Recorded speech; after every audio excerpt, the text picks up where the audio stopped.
আমি যে বিষয়টি এখন দেখাতে চাচ্ছি সেটা হলো যে আমরা সুইচ চেক করব কি করে।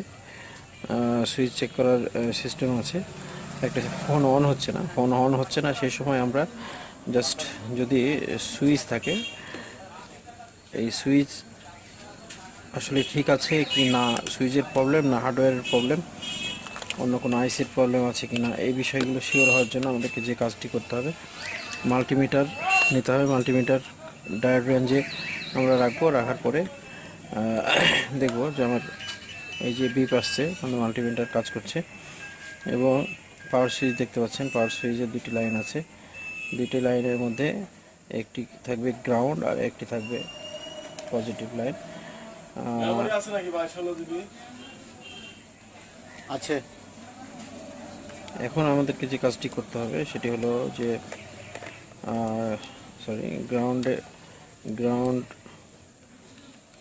গ্রাউন্ডে আমাকে রেড প্রোব রাখতে হবে এবং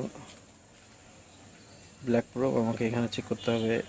দুইটি লেগ আছে লাইনের, দুই লেগে এই একটাতে দেখা যাচ্ছে 1732 রিডিং আসছে, আর আরেকটি থাকবে গ্রাউন্ড, এই যে বিপ দিচ্ছে, তার মানে এখানে লাইন ঠিক আছে। সুইচ ঠিক আছে কিনা দেখার জন্য আমাকে এখন ওর যে পজিটিভ লাইন সেখানে টাচ করতে হবে। পজিটিভ লাইন টাচ করার পরে আমাকে সুইচ চাপ দিতে হবে।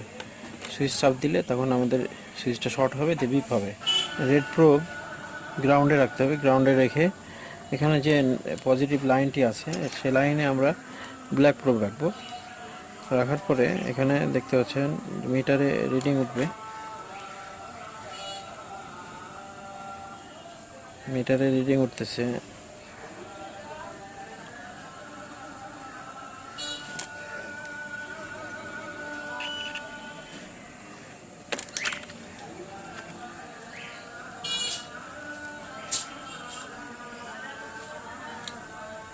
রিডিং উঠছে।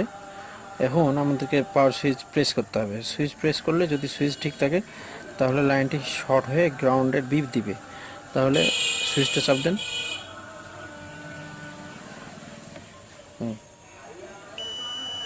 বিপ দিচ্ছে, ছেড়ে দেন, চলে গেল, আবার দেন। বিপ দিচ্ছে, তার মানে আবার ছেড়ে দেন। এর অর্থ হচ্ছে যে সুইচটি ঠিক আছে। তাহলে দুইটি লাইন আছে এখানে, একটি গ্রাউন্ড আর একটি পজিটিভ লাইনে ডিজিট দিচ্ছে। এক্ষেত্রে আমরা বুঝতে পারলাম যে সুইচ ঠিক আছে। সুইচটি যদি ঠিক না থাকতো তাহলে এটা ধরার পরে পাওয়ার সুইচ প্রেস করলে কোনো বিপ দিত না, রিডিংটাই শো করতো। সেক্ষেত্রে আমরা শিওর হব যে সুইচ আমাদের ঠিক আছে। এবং নতুন সুইচ চেক করার কিছু সিস্টেম আছে। নতুন সুইচ চেক করার জন্য আমরা যে কাজটি করতে পারবো, ধরে নিই আমরা যে এটি একটি সুইচের দুইটি পিন থাকে, একটি হচ্ছে প্লাস, একটি মাইনাস। সেক্ষেত্রে আমরা এই সুইচের সামনে বাটন থাকে, এখানে দুই জায়গায় আমরা মিটারের দুইটি প্রোব ধরবো। ধরার পরে এই সুইচটা আমাদেরকে প্রেস করতে হবে। প্রেস করার পরে যদি বিপ এসে যায় এরকম, তাহলে বুঝতে হবে যে সুইচটি ঠিক আছে। এবং ছেড়ে দেওয়ার পরে আবার বিপ চলে যাবে, তাহলে বুঝতে হবে যে সুইচটি 100% ওয়ার্কিং করছে। এবং সেই সুইচগুলো আমরা মোবাইলে লাগাবো।